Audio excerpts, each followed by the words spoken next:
Buenísimos días, jóvenes. Estamos entonces en esta clase de hoy, jueves, 5 de noviembre, en la cual vamos a ver la última parte de la unidad 2, que es el crecimiento económico, y la primera parte de la unidad 3, que tiene que ver con el dinero y los conceptos de las principales variables del mercado de dinero, que son la oferta de dinero, la demanda de dinero y la tasa de interés.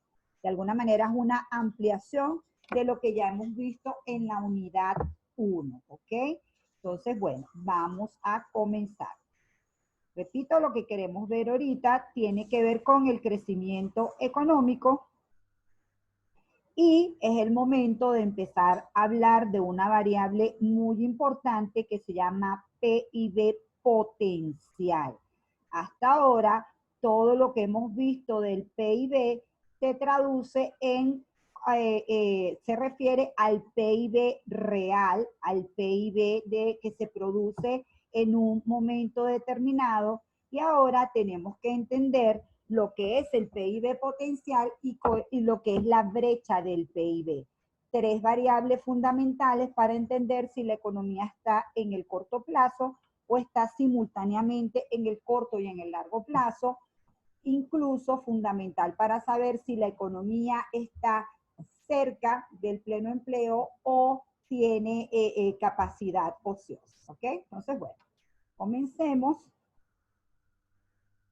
Todos ven la lámina que dice PIB potencial, jóvenes. La estoy colocando más grande para aprovechar la gráfica lo más que se pueda.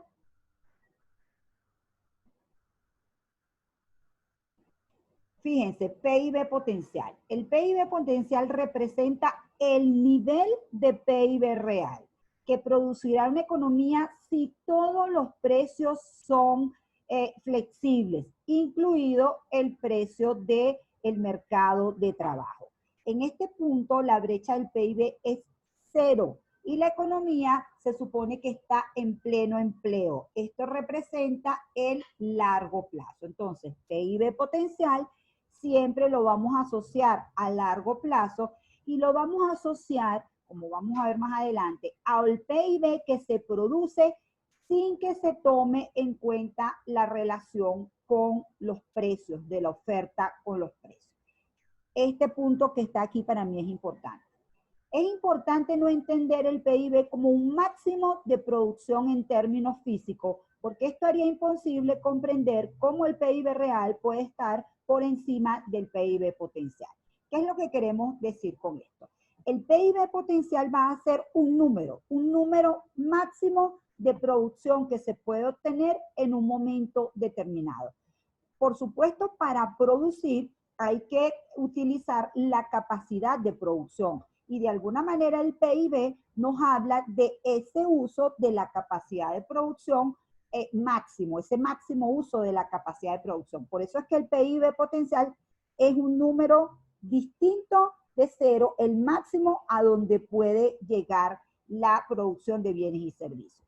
Pero como vamos a ver en otra gráfica, el PIB real, el que se produce en un año y que ese sí está asociado con el comportamiento de los precios, tiene una forma fluctuante, y en esa forma fluctuante el PIB real puede estar por encima del PIB potencial.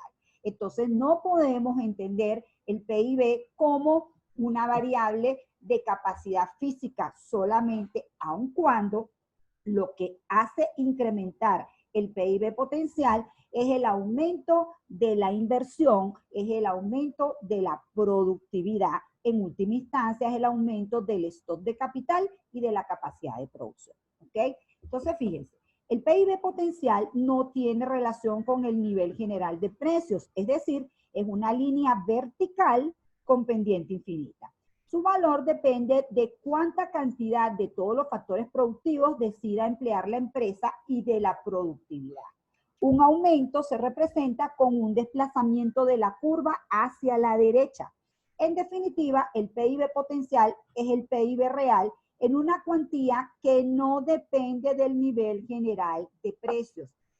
Siempre que veamos el PIB potencial como una línea vertical, estamos hablando de la oferta agregada de largo plazo, pero además estamos hablando del modelo de oferta y demanda agregada, donde en el eje de las X va a estar la producción, bien sea potencial o bien sea real, y en el eje de las Y va a estar el nivel general de precios. ¿Okay? Entonces, en el caso del PIB real, lo vamos a identificar en la gráfica anterior como una línea de oferta con pendiente positiva. ¿Ok? Déjenme ir un momento acá. Lo que pasa es que no lo tengo allí porque se supone que ya venimos hablando de la oferta agregada durante todo este tiempo y ustedes saben que la oferta agregada tiene una pendiente positiva con respecto a los precios y que se calcula, ¿cómo se llama? Por los métodos que conocemos y representa el Producto Interno Bruto. O sea, el indicador que permite calcular la oferta agregada es el Producto Interno Bruto y ahora lo que tenemos es que especificar es que a eso se le conoce con el nombre de oferta agregada de corto plazo. Mientras que estamos conociendo un nuevo concepto que es el PIB potencial, el cual se va a identificar como el PIB real de largo plazo, la oferta agregada de largo plazo y su forma, en vez de ser creciente o positiva con relación a los precios, va a ser vertical, indicando que no tiene una relación con el nivel general de precios, que no responde al nivel general de precios. Entonces, ¿a qué responde? Responde a aumento de los factores productivos y a la productividad. ¿De acuerdo? Ahora vamos a conversar sobre la brecha del PIB, que la brecha del PIB no va a ser más que la diferencia entre el PIB potencial y el PIB real. O sea, calculamos el PIB potencial, tenemos el PIB real y la diferencia nos va a permitir saber si esta brecha del PIB es positiva, si es negativa o si es cero. ¿Ok? Siempre que el PIB real esté por encima o por debajo del PIB potencial, la brecha del PIB es diferente de cero. En este caso, la economía está en el corto plazo. Entonces, primera cosa importante, toda diferencia entre el PIB potencial y el Profe, PIB real, distinta de cero. ¿podría repetir que no escuché bien? Ahorita te estoy escuchando Por mejor. favor. ¿Pudiera repetir el concepto de brecha del PIB? Sí. Ok. Fíjate, tenemos por un lado el PIB real, que es el PIB con el que venimos trabajando todo este tiempo y tiene que ver con la producción de bienes y servicios en el territorio nacional en un periodo de tiempo determinado. Y ese PIB real tiene una relación positiva con los precios, ¿ok? Ahora estamos hablando de un PIB potencial que también es un PIB real, pero es un PIB real que se puede alcanzar, decimos, si todos los precios son flexibles. O sea, ese es un PIB en el cual el productor se dedica a emplear todos los recursos de los que dispone y no está pendiente de lo que está pasando con los precios, no está pendiente de lo que está pasando con la demanda. Por eso es que sería lo máximo que él pudiera producir si todos los precios son flexibles. Ese PIB potencial, ¿verdad? La diferencia entre ese PIB potencial y ese PIB real, la resta, la vamos a llamar brecha del PIB o diferencia del PIB. Suena más bonito, por supuesto, la palabra brecha. Entonces, ¿qué nos va a indicar esa brecha? Bueno, esa brecha solamente tiene tres posibilidades, ¿verdad? O que el PIB potencial sea mayor que el PIB real, en cuyo caso la brecha sería positiva, ¿sí o no? Un caso en el que el PIB potencial sea menor que el PIB real, en cuyo caso la brecha del PIB sería negativa, y uno donde el PIB potencial y el PIB real sean el mismo valor y la brecha del PIB sea cero. ¿Por qué eso es tan importante? Una de las cosas por las que es importante es porque nos dice si la economía está en el corto plazo o está simultáneamente en el corto y en el largo plazo, que eso es lo que vamos a explicar con esta gráfica que está aquí. Denme un poquito de tiempo de desarrollar la idea, ¿sí? Fíjense, de lo que se trata entonces es que siempre que el PIB real esté por encima o por debajo del PIB potencial, la brecha va a ser diferente de cero y la economía está solo en el corto plazo. Si la brecha es positiva, la economía está en recesión y si la brecha es negativa, hay presiones inflacionarias, ¿ok? Entonces, si el PIB real y el PIB potencial son el mismo, la brecha es cero y eso significa que la economía está simultáneamente en el corto y en el largo plazo. ¿Cómo determinamos gráficamente que eso está pasando? Cuando en una gráfica nosotros tengamos en el eje de las X, no el PIB real, sino la variable tiempo, por ejemplo, medida en años, y en el eje de las Y tengamos el nivel de PIB, cualquiera de los dos, potencial o real, vamos a representar el PIB potencial como una línea de tendencia, ¿sí? ¿Por qué? Porque al final este PIB, jóvenes, se alimenta del aumento de capacidad de producción año tras año que desarrolla la economía. ¿Alguien recuerda cómo dijimos que se lograba aumentar la capacidad de producción año tras año?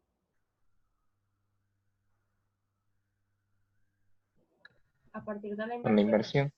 Con la inversión, ¿verdad? El stock de capital de un año, le sumamos la inversión de ese año y obteníamos un nuevo nivel o stock de capital, y eso entonces siempre significaba un desplazamiento de la función de producción hacia arriba, ¿ok?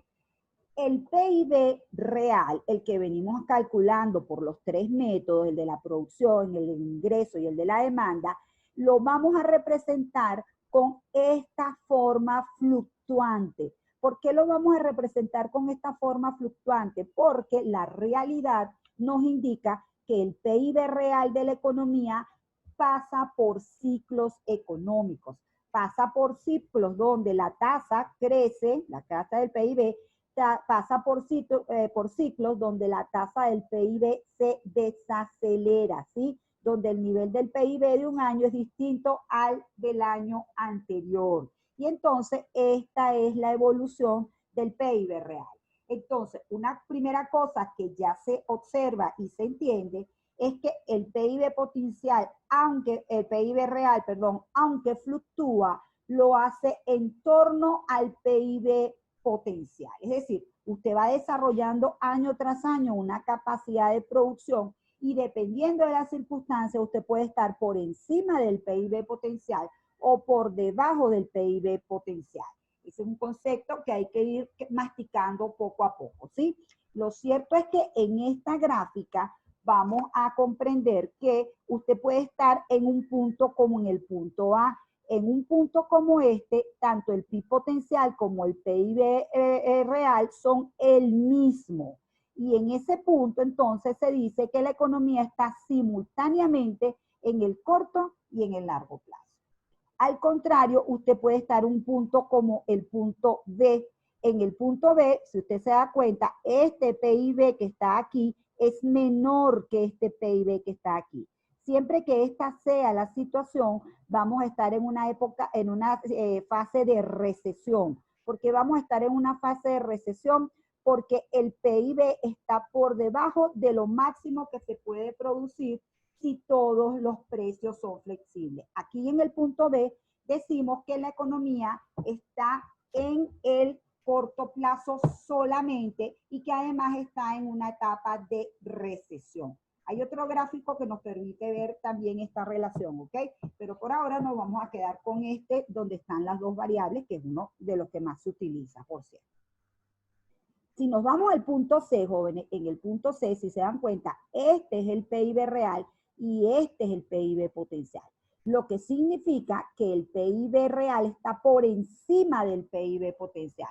¿Cómo puede ocurrir eso? Bueno, recuérdense que en economía todo es un asunto de valores a precios corrientes y valores a precios constantes, ¿sí? Entonces, aquí lo que está pasando es que este PIB real valorado a precios constantes está por encima de este PIB que no reacciona a los cambios en los precios, o sea, que no reacciona porque haya cambios en los precios, y entonces lo que está ocurriendo aquí es que la oferta agregada es menor a la demanda agregada, ¿sí? Se están usando inventarios, se está trabajando a un ritmo acelerado y lo que está ocurriendo aquí son presiones inflacionarias.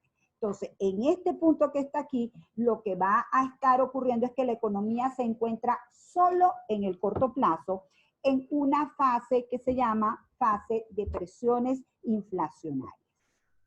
Tenías una pregunta, alguien levantó la mano. ¿Qué pregunta tenías? Dime que No, aquí. profe, continúe. Yo veo los videos porque no me acuerdo. ¿Cómo? Ay, no, en serio. Fíjense, entonces, eso hace que nosotros, repito, tengamos dos dinámicas. La del PFI, que antes de entrar a este punto, vamos a ver, porque eso lo vemos en la unidad de oferta y demanda agregada, pero vamos a entenderlo de una vez. Déjenme irnos a compartir pantalla en la pizarra.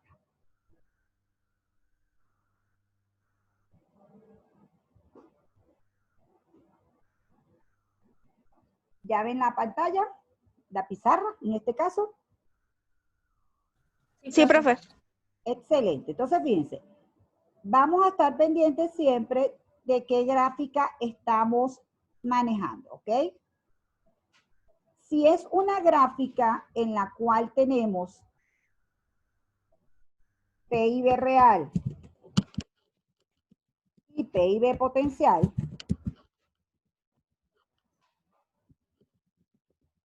¿ok? Lo que vamos a representar es al PIB como una línea tendencial y al potencial y al PIB real como, wow, me quedó grueso esto, como ese PIB que fluctúa alrededor del PIB potencial. Repito, los elementos que hay aquí es que por este lado está el factor años y por este lado están las variables de PIB, bien sea nominal o, potencial o real, ¿ok? Hay otra gráfica que la vamos a ver después, en la cual, que también de todas maneras la hemos adelantado, tampoco es nada extraño, en la cual tenemos de este lado el nivel general de precios, ¿sí? Y de este lado tenemos el PIB real, ¿ok? En esta gráfica, el PIB real va a tener dos posibles formas. Una forma que es dependiente creciente y que lo vamos a llamar oferta agregada de corto plazo. ¿Por qué la oferta agregada tiene en el corto plazo una relación positiva con los precios? Bueno, jóvenes, el que impulsó esta idea fue Keynes y dijo, fíjense una cosa, la evolución de los precios de los bienes puede ser distinta a la evolución de los precios de los factores productivos y sobre todo del factor trabajo. ¿Y qué decía Keynes? En el corto plazo, el salario no se ajusta tan rápido como los precios. ¿Qué cosas justifican eso? Una, por ejemplo, es que hay contratación colectiva y entonces los empleados ¿cómo se llama? Ya han establecido un régimen en el cual van a recibir aumentos de sueldo, ¿sí? Cada determinado periodo. Pero además pasan cosas interesantes. En el caso del mercado de trabajo, en una época de recesión, los empleadores no votan rápidamente a las personas. ¿Por qué? Porque esas personas ya han adquirido una experiencia en la empresa y para que una empresa decida empezar a votar personal, tiene que sentir que la coyuntura está siendo muy prolongada, ¿ok? Por el contrario, en periodos de auge, tampoco es que el empleado dice, bueno, no, si no me pagas más, yo me voy de un momento a otro, porque también para él ya hay un conocimiento allí en esa empresa que lo hace que él espere, ¿verdad? Que el empleador pueda aumentarle su sueldo. Entonces, en líneas generales, el salario no se mueve tan rápido como se mueven los precios. Entonces, en el corto plazo, a eso se refiere que no todos los precios sean flexibles. ¿Qué ocurre entonces? Que un empresario se puede encontrar con que si bien están aumentando sus costos, lo están haciendo a un ritmo mucho menor de lo que están aumentando los precios del bien que él produce, en cuyo caso él todavía puede ganar, ¿sí? Como eso es así, él responde positivamente a aumentos en los precios, porque los aumentos de los precios no están siendo al mismo ritmo que el aumento de los costos y entonces él todavía está ganando. Pero esa circunstancia cambia, dice la teoría económica, cuando estamos en el largo plazo, cuando tenemos la oferta agregada de largo plazo y oferta agregada de largo plazo siempre la vamos a asociar con PIB potencial. ¿Qué ocurre aquí? En el largo plazo todos los precios son flexibles. En ese sentido, entonces, tanto el precio del bien como el precio del salario aumentan en proporciones similares. Ahí ya no hay posibilidad de obtener ganancias, de manera que las decisiones de aumentar la oferta a largo plazo no tienen nada que ver con el precio. Tienen que ver con otras variables como las expectativas sobre la inversión, sobre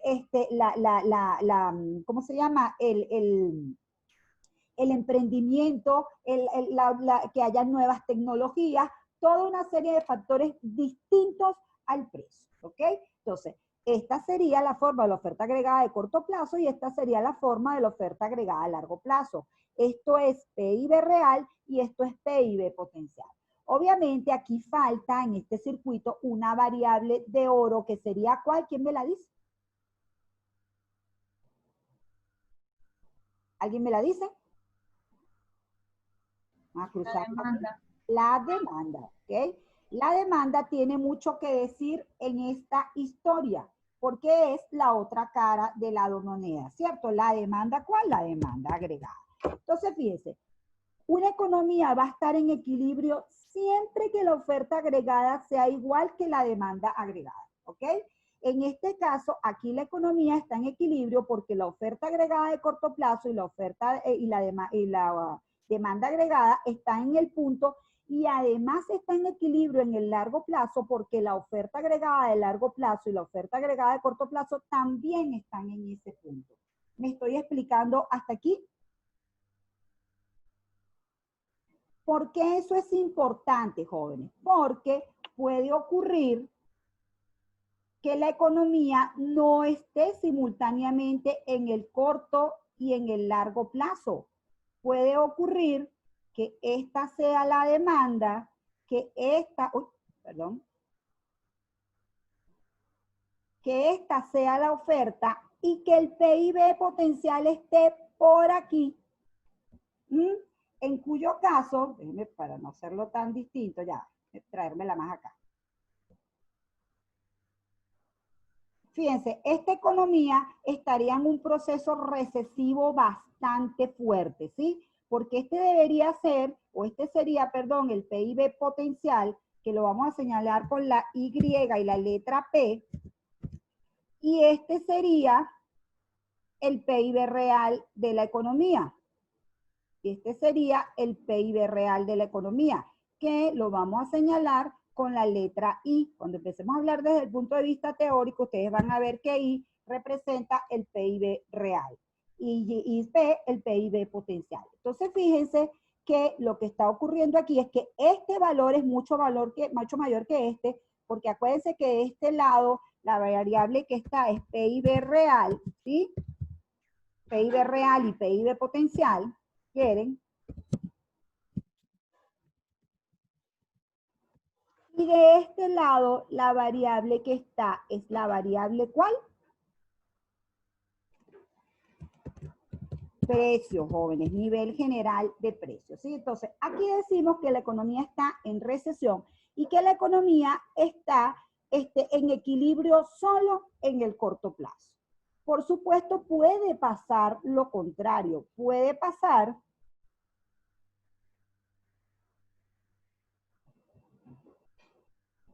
déjame ver si me deja desplazarla, que estemos aquí, y yo sé que esta es una demanda más difícil de entender. Puede La pasar. demanda es en corto o en largo plazo cuando están las dos ofertas. ¿Qué me dices, perdón? La demanda está en corto o largo plazo cuando están las dos La ofertas. demanda siempre es una solita. La demanda es demanda agregada, ¿sí? Ella no define el corto o el largo plazo. Ella solo define, junto con la oferta agregada, el equilibrio de la economía. ¿De acuerdo? O sea, Para la oferta, para la demanda agregada es un tema de que yo decido cuánto voy a consumir en un momento determinado. Si eso coincide con la producción máxima que puede producir la economía o con la producción en ese momento sea menor a la producción máxima, eso es una situación que no le compete a la demanda. ¿Me estoy explicando? Entonces, Ok, la ok, demanda gracias. siempre es una solita. Lo que es distinto es la oferta agregada de corto plazo que tiene una relación positiva con los precios y la demanda y la oferta agregada de largo plazo que no tiene una relación con los precios, no responde al nivel general de precios. Por eso es que al final, corto y largo plazo, no se preocupen que esto lo vamos a ver todo el tiempo porque es un tema de la escuela clásica y la escuela keynesiana. La escuela clásica ve la economía en el largo plazo y la escuela keynesiana lo ve en el corto plazo. Y al final eso se resume a que para los clásicos la oferta agregada tiene esta forma y para los keynesianos la oferta agregada tiene esta forma e inclusive hay un caso keynesiano extremo donde esta oferta agregada es horizontal. ¿Okay? Lo que estoy haciendo ahorita es ir reforzando ese tema de por qué la economía puede presentar presiones inflacionarias. Entonces, eso era lo que les quería indicar ahorita, ¿sí? Les quería indicar, que no me deja agarrar, el niño que está aquí, ya lo agarré, sí. Lo que les quería indicar es que también aquí esta economía, por la dinámica de la demanda, puede estar por encima del PIB potencial.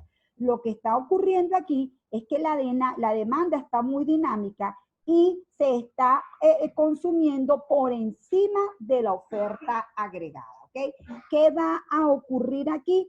Que va a haber presiones sobre el nivel general de precio porque este exceso de demanda está presionando para que haya un aumento de los precios. Más adelante, tengan paciencia, van a entender cómo estas situaciones de desequilibrio retornan a una situación de equilibrio en el corto y en el largo plazo. Pero ahorita es temprano para llegar hasta allí, ¿sí? Ahorita me interesa es que entendamos, ahorita me voy otra vez a la presentación, ahorita solo me quedo con la parte conceptual. Me dicen cuando vean la pantalla, por favor. Ahorita me quedo con la parte conceptual, ¿ya la ven? Listo, profe. De que existe un PIB potencial, que es una variable que no depende del nivel general de precio, que existe un PIB real que depende de o tiene una relación positiva con el nivel general de precios, que siempre que hable de PIB potencial estoy hablando del largo plazo y siempre que hable del PIB real estoy hablando del corto plazo, ¿sí? En el corto plazo, al final, este PIB va a depender de qué? Va a depender del costo de los factores productivos, va a depender del precio, como cualquier curva de oferta en el mercado. Este PIB potencial va a depender a su vez de la inversión, ¿ok? Y bueno, entonces en ese sentido existe un indicador adicional que se llama brecha del PIB y que rápidamente nos permite ubicarnos en si la economía está en este punto o en este punto. Siempre que PIB real y PIB nominal sean, siempre que PIB real y PIB potencial sean iguales, la economía está simultáneamente en el corto y en el largo plazo y la brecha del PIB es cero. Siempre que el PIB real esté por debajo del PIB potencial, la brecha es positiva y la economía está pasando por recesión. Y siempre que el PIB real esté por encima del PIB potencial, la brecha es negativa y la economía está pasando por presiones inflacionarias. Esas son formas de ya identificar en qué parte del ciclo podemos estar, ¿ok? Porque lo que sí sabemos es que los ciclos tienen este comportamiento. Precisamente lo que viene ahora son las teorías que permiten explicar por qué la economía tiene este tipo de comportamiento a corto plazo, o sea, por qué existen los ciclos económicos y por qué existe un crecimiento de largo plazo que fomenta el crecimiento de largo plazo y lo que más ha preocupado siempre a los economistas es, bueno, el crecimiento suele ser desigual en los países. Hay países más prósperos, otros no tan prósperos. Ya les he establecido que Adam Smith entendió la variable clave que generaba ese crecimiento económico y que tenía que ver con el aumento de la formación y acumulación de capital, con el aumento de la productividad y con el aumento del trabajo productivo. Pero por supuesto después vienen una serie de estudios y una serie de profesionales a decir, bueno, pero exactamente cómo opera esto, que hace que unos países tengan un mayor atino para aumentar su producción de bienes y servicios y su PIB per cápita y que otros no lo tengan, ¿de acuerdo? Entonces, eso es lo que vamos a ver ahora, esas teorías que explican ambos PIB, el PIB real y el PIB potencial, entendido uno como crecimiento de corto plazo y otro como crecimiento de largo plazo. Por supuesto, esto es una primera aproximación, ¿sí? Esto es así como que un primer paso sin entrar en mayores profundidades de lo que son estas teorías, ¿sí? Entonces, fíjense, una cosa a puntualizar en los ciclos económicos es que los ciclos económicos, ya hemos dicho que son fases de recuperación y de recesión, y estas fases de recuperación y de recesión terminan generando un punto mínimo que lo vamos a llamar depresión, que es el punto cuando la economía viene en recesión y toca fondo, y un punto máximo de auge, que es cuando la economía viene creciendo en recuperación, pero llega un momento en que hace el quiebre, ¿sí? Entonces, obviamente lo que queremos es saber, bueno, ¿por qué ocurren estos quiebres, sí? ¿Por qué venimos aquí y siempre terminamos haciendo este ciclo? Bueno, existen estas teorías que están aquí. La teoría keynesiana, que todo lo traduce en un tema de inversión y de expectativas, teorías exógenas, teorías endógenas, teorías reales, teorías psicológicas y teorías monetarias. Al final hay elementos de unas teorías que se pueden combinar con otras, ¿ok? La primera teoría, y digamos que una de las que más refuerza porque existen los ciclos económicos o el comportamiento de la economía en el corto plazo, es la teoría keynesiana. Entonces, la teoría keynesiana, en resumen, jóvenes, lo que hace es decir, espérense un momentico, no es tan cierto como dice la escuela estructuralista, la escuela de Viena, que los organismos son tan, que los individuos o los agentes económicos son tan racionales. Resulta que estos agentes económicos tienden a sobrereaccionar. Sí, tienen unas expectativas de que la economía está muy bien, tienden a acelerar muchísimo la inversión, a ser muy, pero muy optimistas. Por el contrario, si las cosas empiezan a marchar mal, tienden a entrar en pánico, por decirlo de alguna manera, desaceleran dramáticamente la inversión y eso genera entonces los ciclos recesivos, ¿sí? Entonces, según este enfoque keynesiano, dependiendo de lo que esté pasando con la inversión, nosotros podemos saber en qué ciclo está la economía. Entonces, ¿qué nos dice el señor Keynes? Nos dice que la inversión es el indicador clave para entender en qué fase de ciclo se encuentra la economía. Si la inversión está aumentando, la economía se encuentra en la fase de recuperación.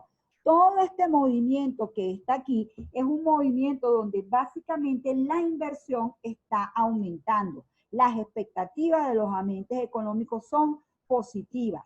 Si la inversión está decreciendo, entonces nos encontramos en una fase de contracción.